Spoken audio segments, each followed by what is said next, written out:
बिस्मिल्लाहिर्रहमानिर्रहीम। मैं हूं सोहेल राना, पार्लियामेंट हाउस से। दो खोटे और दो सोटे, नहीं, एक सोटा और दो खोटे अया हो चुके हैं, जो सामने भी आ चुके हैं।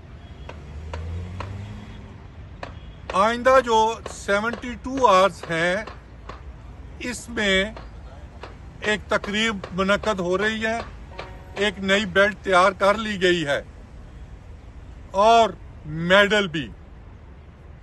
Chief of defence general Syed Asim Munir साहब। लेकिन ये जो 24 घंटे थे, इसमें जो खोटे थे ना, वो सामने आ गए हैं। और ये जो तकरीब है वो 72 घंटों में, ये पार्लियामेंट की जो बिल्डिंग है, इसकी पिछली बिल्डिंग में होती है या जनरल हेडक्वार्टर के वसी मैदान में होगी। और सेकंड वन, जो स्ट्रेटेजिक कमांडर है 4 स्टार, वो कौन सा है? Vice chief. मैं इसकी वाइस चीफ की आपको थोड़ी सी तशरीह करना चाहता हूं। Vice chief general Aslam Beg के साथ भी थे, जनरल जियाउल हक के साथ थे। वो KM आरफ थे।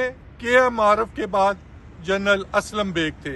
इसी तरह जनरल परवेज मुशर्रफ के साथ पहले जनरल यूसुफ थे, फिर आसन सलीम याद थे, और फिर जो तीसरे आए थे, उस वक्त एक चीज अनाउंस हुई थी कि 3 महीने 15 दिन के बाद जो वाइस चीफ होगा वो चीफ ऑफ आर्मी स्टाफ होगा।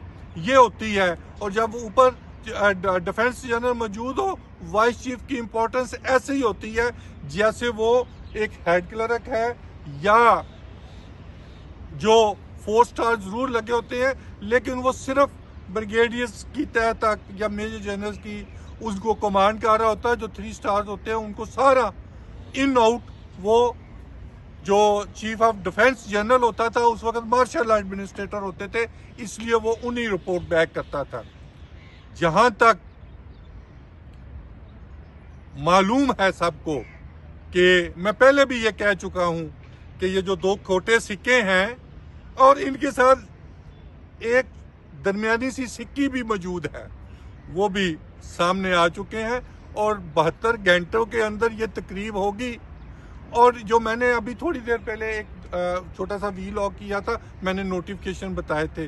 और ये जो नोटिफिकेशन है, इसकी ज़रूरत नहीं होती। ये आइन में लिख दिया गया है, क्योंकि जो नोटिफिकेशन कर सकते हैं उसको डी नोटिफाई भी कर सकते हैं। जब आइन में तरमीम हो चुकी होती है, आइनी ओहदा आ चुका होता है, तो उसके नोटिफिकेशन की ज़रूरत होती है या नहीं होती, ये आने वाला वक्त बताएगा। इन्हीं अल्फाज के साथ आप मुझे 48 घंटों के लिए इजाज़त दीजिएगा। और वक्त, जिंदगी और वक्त ने वफा की तो इससे बड़ी खबर दूंगा कौन जा रहा है और कौन रह रहा है।